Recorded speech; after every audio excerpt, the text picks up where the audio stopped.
Pensa Brasil, com José Roberto Mendonça de Barros. Débora Alfano, o professor José Roberto Mendonça de Barros, ele tem dois olhos que a gente enxerga, mas a cabeça dele olha para tanto lado e tanta coisa diferente, que é uma coisa incrível. Então, uma hora ele está olhando para as commodities, uma hora ele está olhando para o número do desemprego, uma hora ele está olhando para a inflação, uma hora... E agora, hoje, ele está de olho em algo que é estrutural, e não conjuntural, algo que se pode resolver em 2 minutos aqui, numa medida provisória, uma PEC, que é algo que sempre foi motivo de orgulho, né, professor? A gente sempre falou sobre esse assunto. O Brasil tem 12% da água doce do planeta, o Brasil com a água e o Brasil com a água, e é isso que o professor chama a nossa atenção para dizer, peraí, temos uma questão de água aí que não está tão simples de falar. Explica para nós, professor. Boa tarde.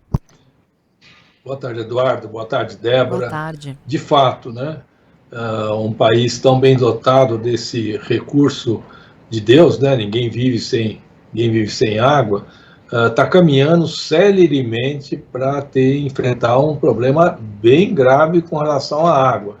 E isso está mais claro hoje com os riscos de racionamento ou de apagão na área de energia. E eu fico surpreso de ver quão lento foi e está sendo a reação do governo. Aparentemente, o ministro de Minas e Energia vai falar hoje à noite em rede nacional, mas eu estava preparando uma reunião com um cliente amanhã, e a última reunião com esse mesmo cliente tinha sido em 1º de junho. E estava lá na minha apresentação já o gráfico dos reservatórios no Sudeste e Centro-Oeste e chamando a atenção, olha, a coisa está ficando muito feia e corre o risco de ter problemas de energia elétrica no final do ano. E nada foi feito até muito recentemente, exceto aumentar o preço da energia. Não sei o que vai ser anunciado hoje. Mas, de qualquer forma, esse é o primeiro sinal que o Brasil está com um problema cada vez maior com relação à água, um recurso que todo mundo sempre achou que era abundante. Isso que você falou, Eduardo, 12%. E não é só a questão da energia elétrica, né, que vai nos dar muito problema esse ano e talvez no ano que vem.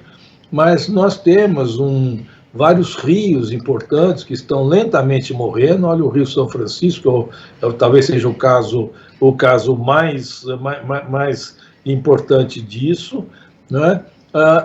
Da mesma forma com que o desmatamento da Amazônia está reduzindo o volume de umidade que vem através das nuvens que se formam pela transpiração, né? Os chamados rios voadores, cujo resultado é uma seca cada vez maior e mais frequente do Centro-Oeste e das regiões agrícolas brasileiras.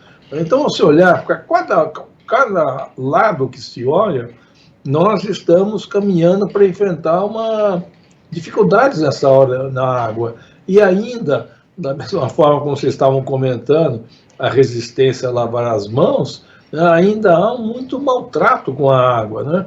Muito descaso com ela, como se ela fosse um bem infinito. Não é, e nós caminhamos para problemas cada vez maiores. E a gente pode depois falar sobre isso, quer dizer, tem aí uma tarefa para todas as pessoas, todas as empresas, todos os governos, de introjetar isso e começar a trabalhar para que isso seja menor. Mas para o Brasil, para nós, para vocês, para todo mundo, no curto prazo, o grande drama é água, produção de energia. Por quê? Porque nós estamos com a escassez de chuva caminhando para que em novembro o nível médio dos reservatórios no Sudeste seja por volta ou até inferior a 10%, que é crise garantida. Daí o risco de apagões, apaguinhos e falta de energia é muito mais alto. Última observação, para depois a gente conversar um pouquinho. Até novembro, os climatologistas são muito seguros de dizer, olha, vai chover abaixo da média.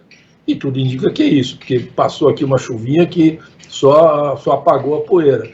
Mas para dezembro, janeiro, a temporada das águas, há uma dúvida. Não se sabe se o tal do fenômeno do Laninha vai prevalecer. Se ele prevalecer, para o Sudeste é muito ruim, porque isso é chuva abaixo normal. E você imagina, Eduardo, a gente abrir o ano que vem, com todas as dificuldades que nós temos, com os reservatórios já meio vazios, na época das chuvas, que é garantia de que o ano que vem nós teremos um problema ainda maior que esse ano. E, aparentemente, o nosso governo demora para tomar conhecimento desse fato, que é um disparate, né, Eduardo? Agora, professor, tudo que o senhor fala e que tem por trás um problema estrutural grave como esse, infelizmente, a resposta acaba sendo, para resolver o problema, educação, orientação, disciplina, treinamento. Ou seja, problema grave e urgente que o senhor aponta, a solução de 10, 15 anos. Porque o ciclo para educar o povo, como é que a gente faz isso? A gente está falando sobre energia, por exemplo, o senhor está falando de água, mas quando a gente fala de energia é a mesma coisa, porque no fundo as coisas andam muito parecidas. E como é que a gente educa a sociedade para isso? E não é só para isso, tem que educar para lavar a mão, tem que educar para economizar água, tem que educar para uma série de coisas. O que falta? O que falta? Uma política para a educação? Tem que educar para educar, porque precisa aprender a se comunicar, precisa aprender a fazer conta, precisa conseguir um emprego de mais qualidade. O negócio da educação virou um nó da maior complexidade, porque não é só educação para educação formal, é educação para valores. O senhor está falando sobre valores agora. Exatamente. E exatamente isso. Além da educação, é aprender com o passado. Nós tivemos o racionamento de energia elétrica em 2001. E a população, você há de se lembrar, Eduardo, reagiu de forma extraordinariamente construtiva com a situação ruim, mas que foi transmitida com muita honestidade para todo mundo. E a população reduziu o consumo de energia. Tanto que até hoje, ainda ele, em muitos aspectos, é menor do que daquela época. Mas precisou sofrer e sofreu um bocado. Né? Em água, a mesma coisa. Nós aqui em São Paulo passamos um aperto alguns anos atrás, que você também há de se lembrar. Então, essa comunicação de aproveitar os eventos em que fazem as pessoas até sofrer pela escassez e fazer que isso vire uma coisa discutida na escola, discutida em todas as idades, para virar algo natural. Isso, Eduardo, é como honestidade. Eu estou falando com um executivo que morou na Noruega durante 4 anos, na sua empresa. Ele estava dizendo, minhas crianças eram pequenas, iam para a escola. O que eu acabei percebendo que, para o norueguês, honestidade é um estado tão natural quanto respirar. Não entra na cabeça de uma criança ou mesmo de um adulto de fazer algo ilegal, algo que atropela as regras. O que é isso? É educação. Né? E nós estamos caminhando para isso, tem muita coisa positiva. A juventude, em geral, entende mais sustentabilidade dessas coisas, mas ainda está aquém do necessário. E, por outro lado, a política econômica, a política pública, a política social tem que incorporar esse fato. E uma das bases disso é a realidade.